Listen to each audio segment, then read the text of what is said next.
नमस्कार, जय हिंद बच्चों।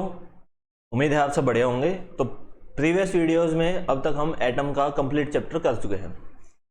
अब आते हैं पार्ट उसके क्वेश्चंस पे कि किस तरह के क्वेश्चन आते हैं सीबीएसई में, कैसे क्वेश्चन आते हैं, 2 marks question, 5 marks question. We are going to understand all these questions. Okay, तो आज हम करेंगे बहुत जो सीबीएसई में प्रीवियस ईयर जो क्वेश्चंस आए हुए हैं उनके कुछ 10 क्वेश्चंस करते हैं जो इंपॉर्टेंट है, जिसमें आपके मोस्टली कंप्लीट जो ये चैप्टर है ये कवर हो जाएगा। इसके बाद हम 2 मार्क्स क्वेश्चन पे जाएंगे, देन 5 मार्क्स क्वेश्चन पे। ठीक है, उम्मीद है ये समझ आ गया होगा। चलो फिर आगे बढ़ते हैं। एक बात और, मेरी यहाँ पे नीचे जो वीडियो आ रही है इसके पीछे कुछ कंटेंट छुपा हो सकता है, मैं रीड करूँगा, कृपया उसको ध्यान दे सकते हैं और सुन के समझने की कोशिश कर सकते हैं। चलो, let's start with our previous year questions of CBSE. So the first question here is, okay, now the beam, बेटा क्वेश्चन पढ़ो और इसको सोल्व करने की कोशिश करना। ठीक है, जितना आता है आपको उसके अकॉर्डिंग आप सोल्व करना। फिर मैं करता हूँ, वीडियो को पॉज करो and I will try to solve it. ठीक है, अब पढ़ो। A narrow beam of proton, so we have considered protons which are having charge.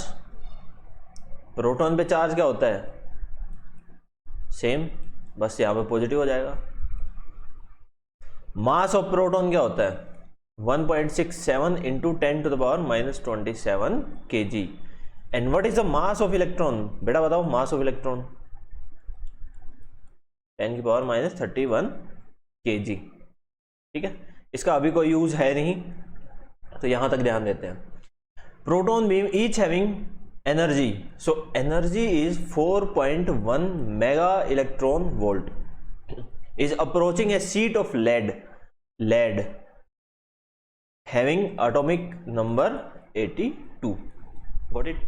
Now the speed of the proton in the beam is, we need to find the speed.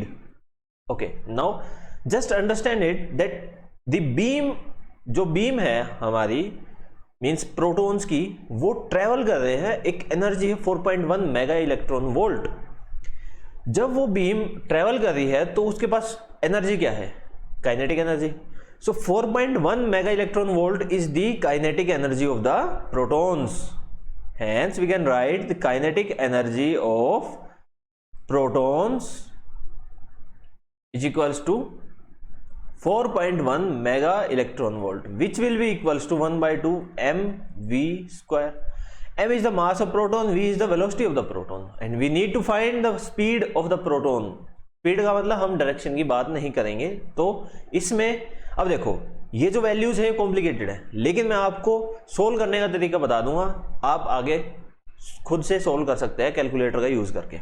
चलो फिर यहां पे देखो, 4.1 mega 10 to the power 6 electron volt को joule में convert करेंगे, क्योंकि मास आपका किस में है बेटा? मास किस में है? केजी में। सो इलेक्ट्रॉन वोल्ट क्या होता है? एक electron volt 1.6 into 10 to the power -19 joules is equals to 1/2 mass of proton 1.67 into 10 to the power -27 into VP square.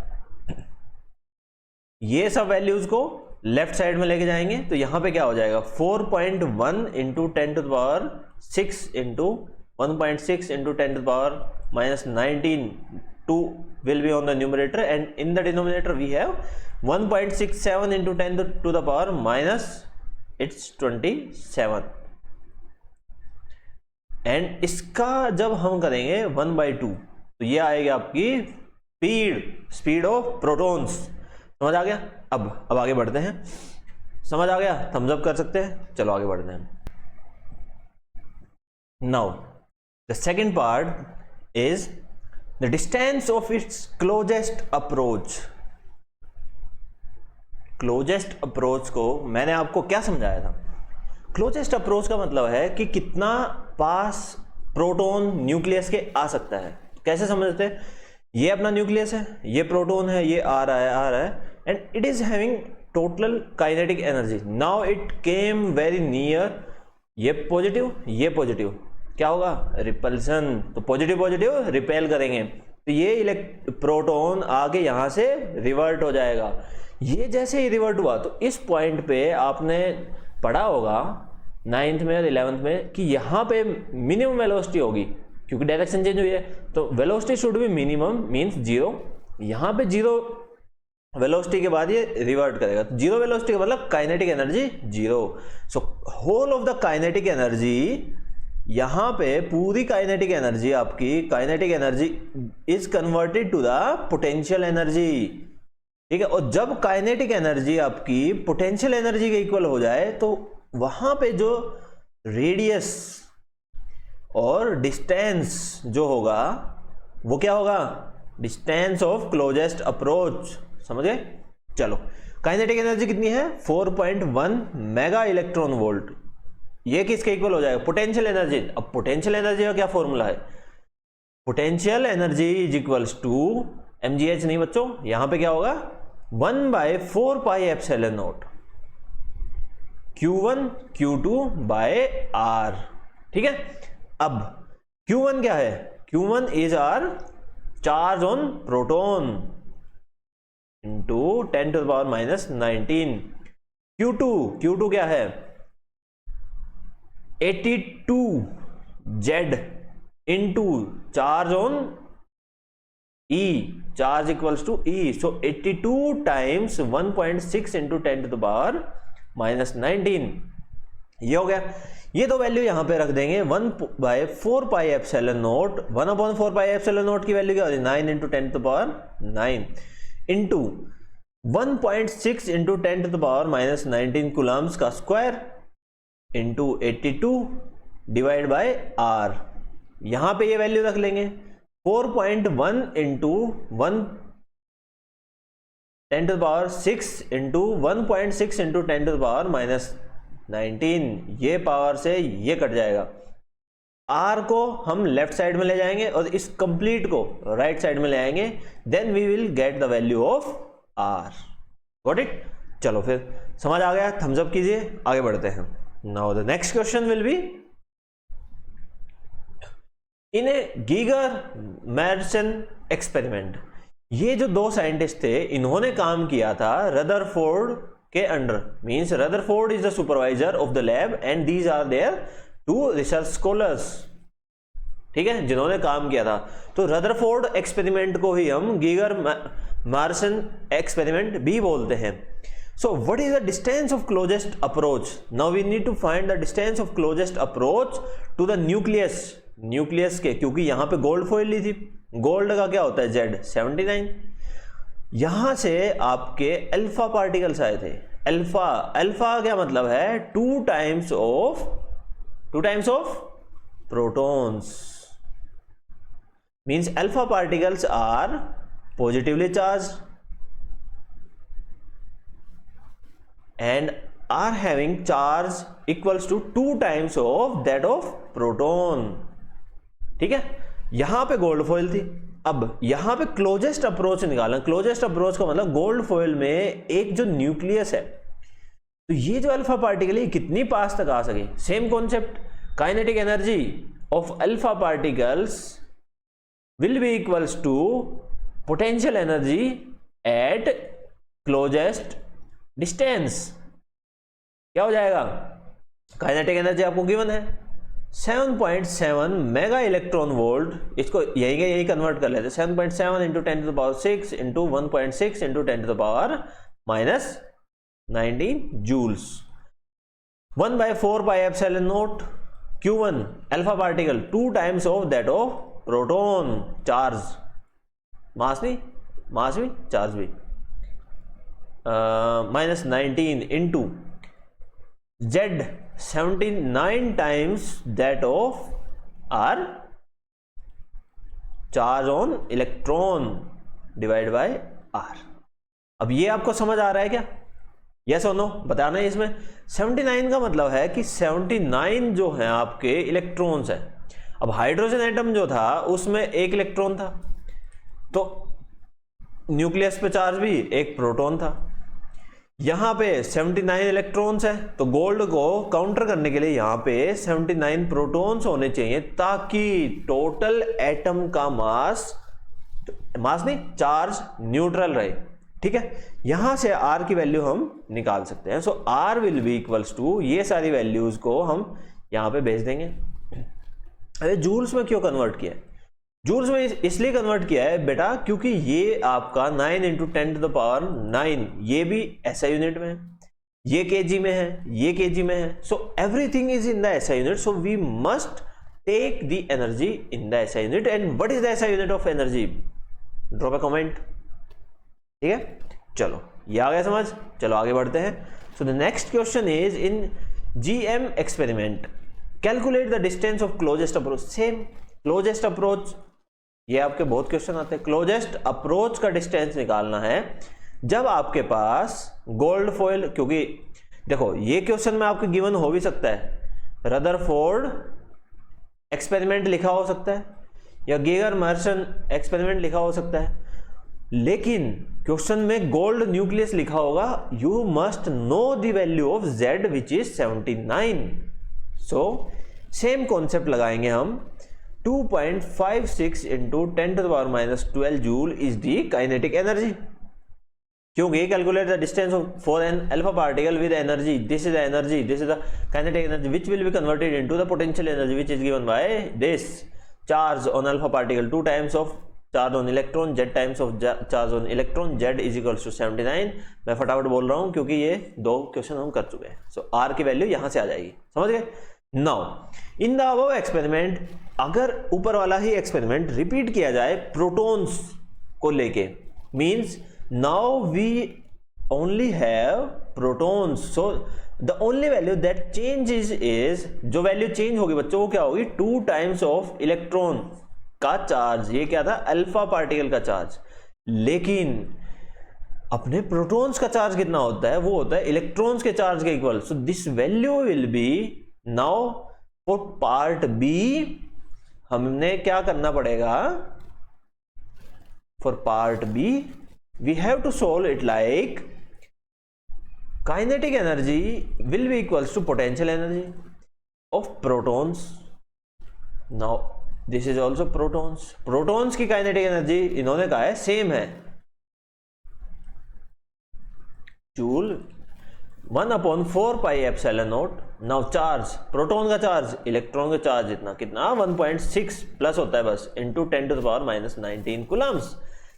Charge on nucleus Z 79 times of charge on electron positive, तो it will be same divide by R. अब ये formula तो आपको पता होगा कहां से आया, 1/4 pi epsilon naught Q1 Q2 by R is the formula for potential energy. And potential का क्या फॉर्मूला होगा? एक चार्ज हट जाएगा, ठीक है, पोटेंशियल डिफरेंस। यहां से हम R की वैल्यू निकालेंगे तो R क्या हो जाएगा? R जो हो जाएगा, जो पहले R आया था उसका 1/2 टाइम्स हो जाएगा। तो R ऑफ प्रोटॉन्स जो है हाफ हो जाएगा R of alpha particles. Solve करके देखना, क्योंकि यहां से हाफ वैल्यू ओमिट हुई है, ठीक है। चलो फिर ये क्वेश्चन आ गया समझ, आगे बढ़ते हैं। Move to the next slide. We have the first question here. Determine the same concept, determine the closest approach when an alpha particle of kinetic energy, so kinetic energy is given, approaches an nucleus, stops and reverse its direction. Same बेटा, same formula, same concept. 3.95 into 10 to the power 6 1.6 into 10 to the power -19 joules is equals to 1/4 pi epsilon naught charge alpha particle 2 times of charge of electron into 79 times the charge of electron divided by r. we need to find r. आपके पास सारी values है 9 into 10 to the power 9, ठीक है। Unit आप unit comment section में लिख देना units क्या है, ठीक है। चलो ये समझ आ गया, आगे बढ़ते हैं। What is the value of angular momentum? So value of angular momentum क्या होगी? Of an electron in the third orbit of an atom. So यहां पे थर्ड ऑर्बिट में निकालना है वैल्यू ऑफ L। क्या होगा? यूजिंग बोर्स पोस्टुलेट, वो भी सेकंड वाला, क्या कहता है? L is equals to MVR is equals to NH cut is equals to NH upon 2 pi. with the value of H is equals to 6.36 into 10 to the power minus 34 joule second. So this is the value of H. N is the number of orbits. So in the third orbit we will substitute the value of N. So L या तो MVR से निकाल लो या फिर L NH cut से. तो हमें क्या चाहिए, N गिवन है. We will find L by N into H upon 2 pi, which will be equals to N 3 into H 6.36 into 10 to the power minus 34 joule second divided by 2 pi. ठीक है, समझ आ गया. अब इसमें से एक क्वेश्चन भी आ जाता है कि जो L एंगुलर मोमेंटम है, डायमेंशन वाले फॉर्मूले में आ जाता है, एंगुलर मोमेंटम जो है उसकी डायमेंशन किसके इक्वल होती है. So Planck's constant and angular momentum have the same dimensions, क्योंकि बाकी सब तो कांस्टेंट है. ठीक है, चलो फिर इसमें ये सारी वैल्यू सब्स्टिट्यूट करेंगे, आपका आंसर आ जाएगा एंगुलर मोमेंटम का. अब कई बार हमसे पूछ लिया जाता है कि when alpha particle is alpha particle नहीं, an electron is moving in the third orbit, means n is given with a velocity, some velocity is given, and we have electron. We need to find the radius of the orbit. So from this formula we can find the radius of orbit. So mass electron का given, velocity आपको given, then n 3 given. So you only have r remains इस फॉर्मूले में. तो आप mv R is equals to NH cut, R is equals to NH cut upon MV. इस फॉर्मूले से आप R की वैल्यू निकाल सकते हो. समझ गए. चलो फिर 2-3 टाइप के क्वेश्चन बता दिए आपको. अब आगे बढ़ते हैं. नेक्स्ट क्वेश्चन आपके स्क्रीन के सामने ये रहा. Write down the expression for the radius of orbit of the hydrogen atom, calculate the radius of smallest orbit. बेटा ये क्वेश्चन आपका प्रीवियस ईयर में आया है. आपको रेडियस निकालनी है. रेडियस के लिए पहले हमने कंपेयर किया था सेंट्रीपिटल फोर्स और जो आपका कूलम्ब्स फोर्स है उसको कंपेयर करके वहां से वेलोसिटी रेडियस निकाला. वो वैल्यू हमने बोर पोस्टुलेट का यूज करके वैल्यू v की वैल्यू जब हमने रखी तो आपका रेडियस आ गया था. ये जो मेथड है कंप्लीट, ये क्वेश्चन मैं आपको नहीं करवा रहा हूं, ये आपके ऊपर है. आप पिछले जो वीडियो है जिसमें रेडियस ऑफ ऑर्बिट निकाला है हमने, उसको गो थ्रू कीजिए. बहुत आसान सिंपल मेथड है. और इसमें हमने जब निकालना है radius of smallest orbit, so smallest कौन सी होती है, n equals to 1. n equals to 0 तो आपका होता नहीं है. So n equals to 1 is the smallest orbit where you need to find the radius. So substituting n equals to 1 you will get Bohr radius. ठीक है, bore radius क्या है, smallest orbit है. चलो, उम्मीद है ये समझ आ गया. Moving next, we have the next question on your screen as, wow this is a good question. So the total energy of an electron in the first excited state of hydrogen atom is about 3.4 electron volt. देखो, first excited state में this is the first excited state.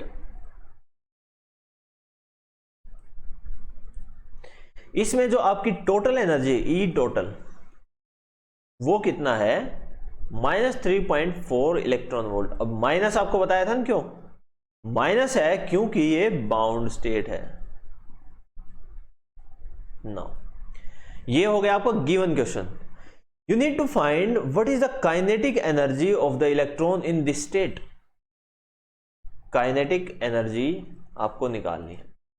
तो kinetic energy मैंने आपको पहले बताया था 1/8 pi epsilon naught Q1 Q2 by R. ये formula हमने आई थिंक फर्स्ट और सेकंड वीडियो में ड्राइव किया था. पोटेंशियल एनर्जी जो थी वो होती है 1/4 pi epsilon naught Q1 Q2 by R. इन दोनों का सम किया था, ये नेगेटिव थी क्योंकि पोटेंशियल एनर्जी अट्रैक्टिव, तो ये नेगेटिव होगी. इन दोनों का सम करके हमने E निकाला था, जो कि था आपका 1/8 pi epsilon naught Q1 Q2 by R. क्योंकि ये हाइयर वैल्यू है तो ये नेगेटिव. ये 3 फॉर्मूले थे आपके पास. इन 3 फॉर्मूले से आप कह सकते हो कि जो E है मींस ई टोटल एनर्जी जो है वो नेगेटिव है काइनेटिक एनर्जी का, फर्स्ट थिंग। सेकंड क्या कह सकते हो कि ई टोटल जो है वो पोटेंशियल एनर्जी का हाफ है। Got it. अब ये दो कंडीशन आप यूज करोगे, यहां पे आपको निकालना है kinetic energy. So kinetic energy will be equals to negative of total energy, और टोटल एनर्जी कितनी है आपकी -3.4 electron volt. So kinetic energy will be +3.4 electron volt. Got it, first thing. Now second thing is potential energy. You need to find the potential energy, which will be equals to, potential energy will be equals to 2 times of total energy. So potential energy will be negative. So negative 2 into 3.4 electron volt, it is equals to -6.8 electron volt. Got it? -6.8 is your potential energy. Kinetic energy हो जाएगी 3.4 electron volt. Now completed part A, B. Now moving to part C. Which of the answer above would change if the choice of the potential energy is changed? Choice of potential energy means आपका potential energy की choice, मतलब बहुत basic समझे तो reference point है, वो अगर change करते हैं तो क्या चेंज होगा। सो अब देखो काइनेटिक एनर्जी में कोई चेंज होगा? No, there is no change in the kinetic energy because kinetic energy depends just on the velocity. So velocity में तो कोई फर्क नहीं होगा, क्योंकि आपका रेडियस जो यहां से ले होगे आप, ये जो डिस्टेंस है ये तो सेम रहेगा। भले ही रेफरेंस पॉइंट ऑफ इन्फिनिटी की जगह ये ले लो तो आपका पोटेंशियल एनर्जी चेंज हो सकता है, लेकिन काइनेटिक एनर्जी जिस स्पीड से इलेक्ट्रॉन्स थर्ड ऑर्बिट में रोटेट रिवॉल्व कर रहे हैं वो उसी स्पीड से रिवॉल्व करते रहेंगे, कोई फर्क नहीं पड़ेगा। So there will be no change in the kinetic energy, but there will definitely be change in the potential energy. Potential energy will change. Now kinetic energy remains constant, potential energy changes, hence the total energy will also change. So we can write here that kinetic energy remains same, but the potential energy will change and hence results in a change in the total energy of our particle, or we can say electron, as electrons are orbiting. ठीक है, उम्मीद है ये समझ आ गया होगा कैसे सोल्व करना है कैसे नहीं। चलो फिर आगे बढ़ते हैं अपने नेक्स्ट क्वेश्चन की तरफ on your next slide. This is your next question. Use the Rydberg's formula. Rydberg का क्या फॉर्मूला था? 1/λ which is equals to wave number. This is known as wave number. Lambda is wavelength, R 1/n final minus 1/n initial, इन दोनों का square. This is the Rydberg formula.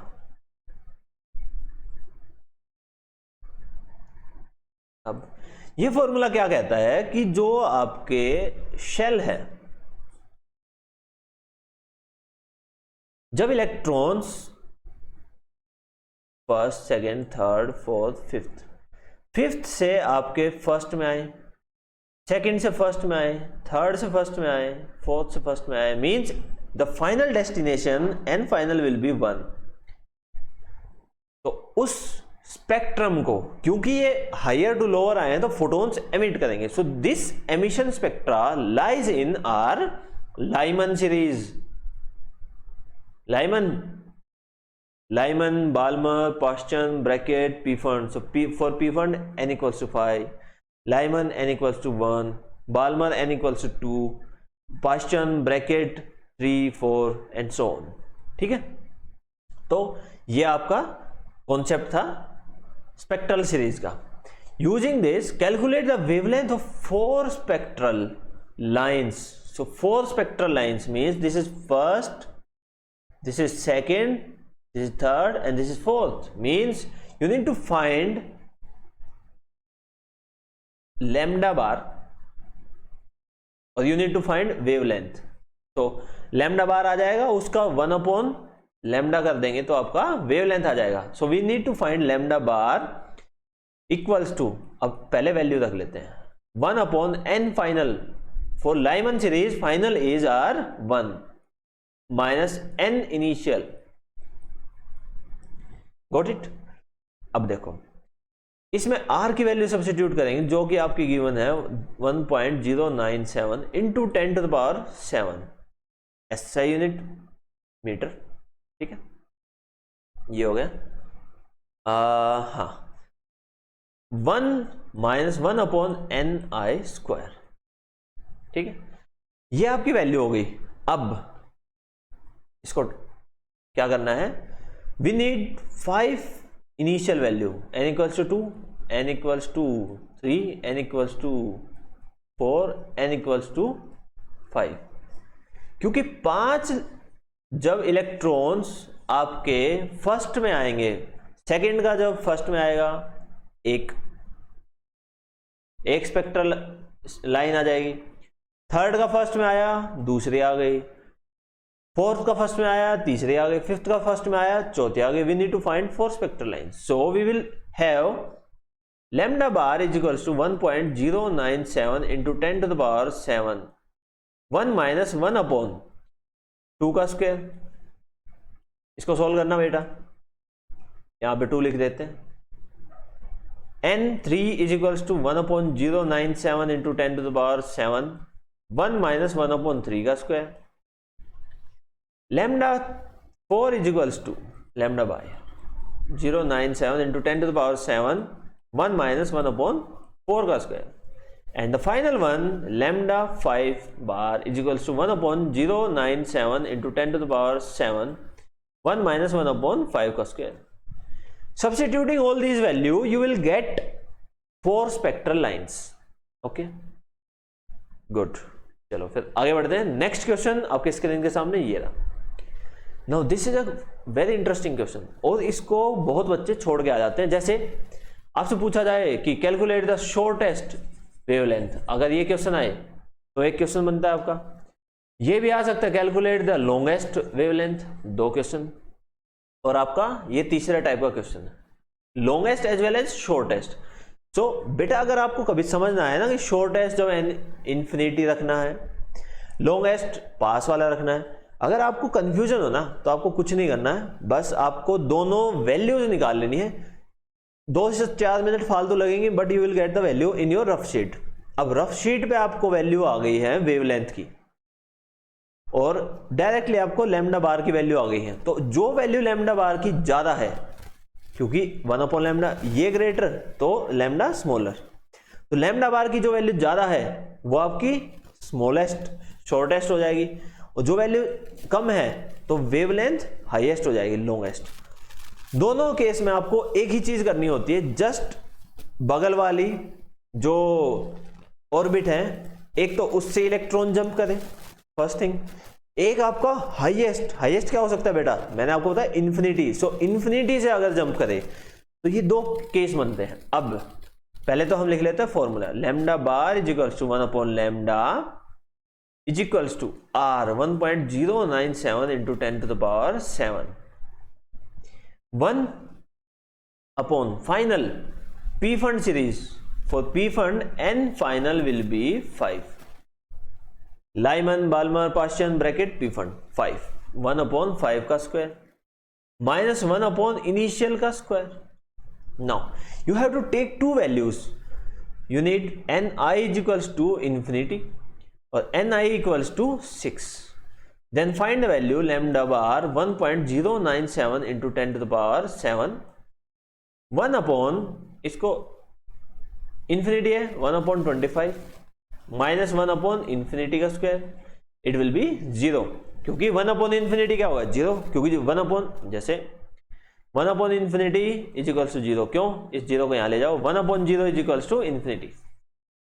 समझ गए, good. Now यहां से एक वैल्यू आएगी आपकी यहां से 1.097 into 10 to the power 7, 1 upon 36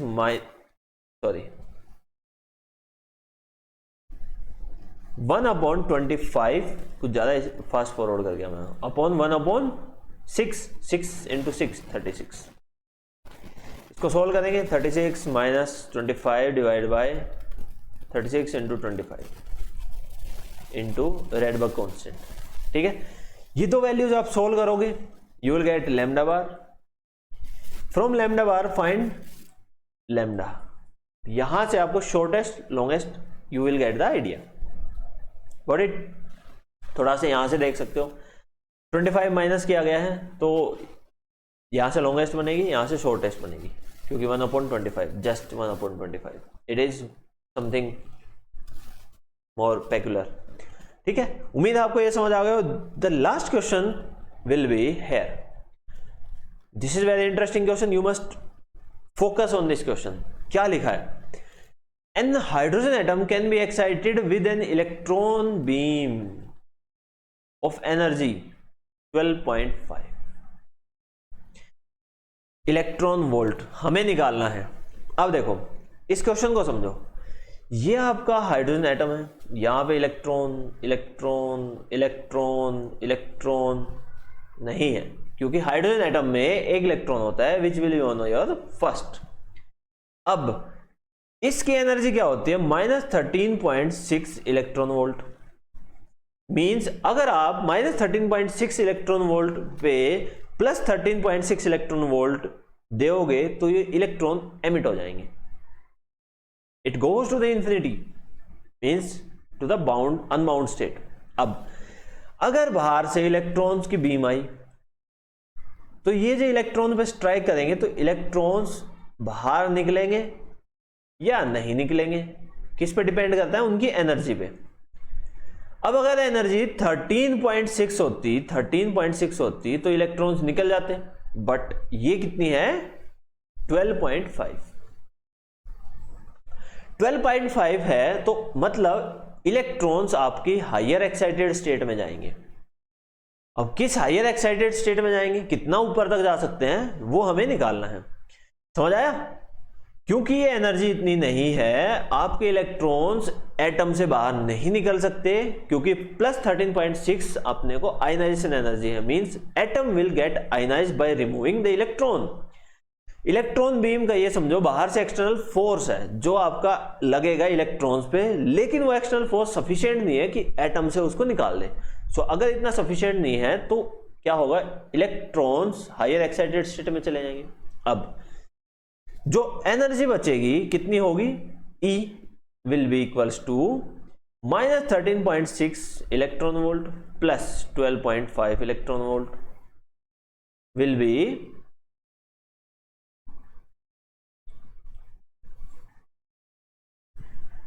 मतलब ये आपके एनर्जी लेवल्स थे।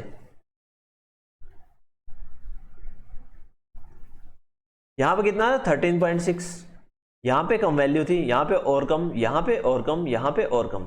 और कम का मतलब है 13.6 then 3.4 I think minus then 1 point something then something something else. ठीक है, मींस ये वैल्यू कम हो रही थी। अब आपने जब एक्सटर्नल इलेक्ट्रॉन बीम आई 12.5 इलेक्ट्रॉन वोल्ट की, तो उन्होंने इलेक्ट्रॉन्स को एक्साइट कर दिया हायर स्टेट में। अब हायर स्टेट में जाके वो उस स्टेट में पहुंचे जहां पे एनर्जी उसकी बची -1.1 इलेक्ट्रॉन वोल्ट। मींस 3.4 तो नहीं, क्योंकि इतनी एनर्जी बची नहीं है, तो वो इससे ऊपर वाले स्टेट में जाएंगे जो 1.6 के करीब में थी। मतलब कह सकते हैं हम कि it will be on the second excited state. Okay, so question पढ़ते हैं। The highest energy level up to which the hydrogen atom will be excited, we need to find the energy level। ठीक है, energy level कैसे निकालेंगे? En will be equals to, क्योंकि ये hydrogen atom है, Z is equals to 1, Z is equals to 1 रख देंगे इसमें, -13.6 अपॉन n² इलेक्ट्रॉन वोल्ट। ठीक है, अब यहां पे हम एनर्जी फर्स्ट की क्या होगी? -13.6 इलेक्ट्रॉन वोल्ट। इसमें तो नहीं रहेगा क्योंकि इलेक्ट्रॉन के पास एनर्जी कितनी है? -1.1 electron volt. Moving further, -13.6 divide by 4 it will be equals to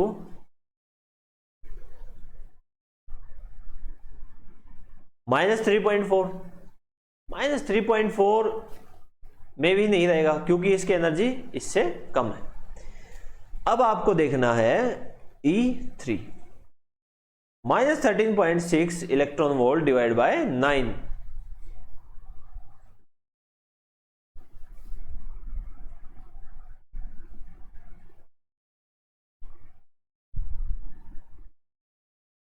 it will be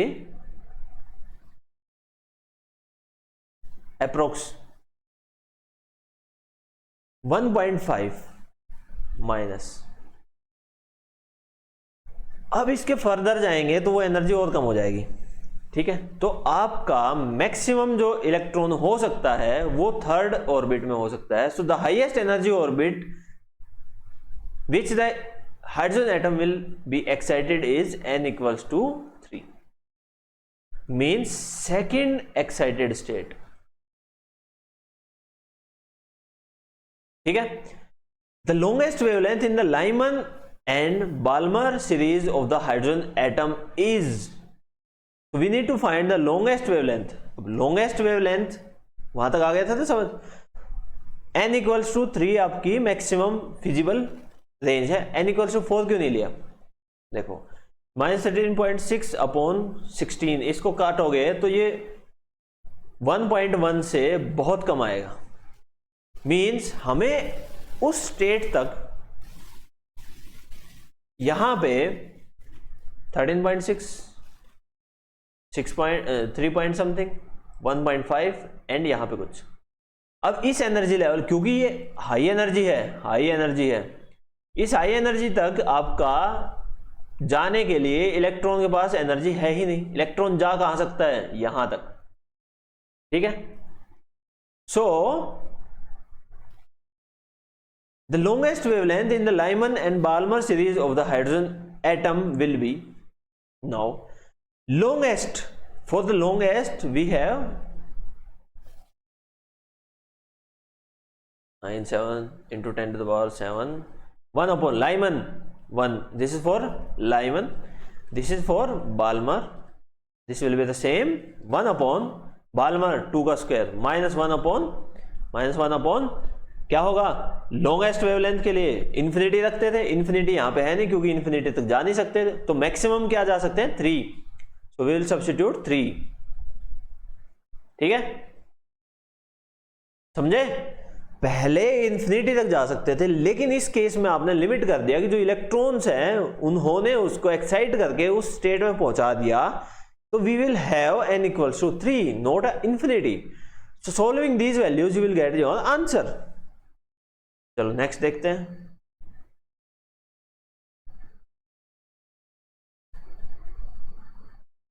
okay, तो this is your last question. 10 question गए, इसके बाद हम 2 मार्क्स के क्वेश्चन करेंगे, कुछ 5-7 क्वेश्चन जो भी इंपॉर्टेंट बनते हैं, then 5 marks question we will do. Okay, so let's meet in the next video lecture. Till then take care, bye, see you in the next video lecture.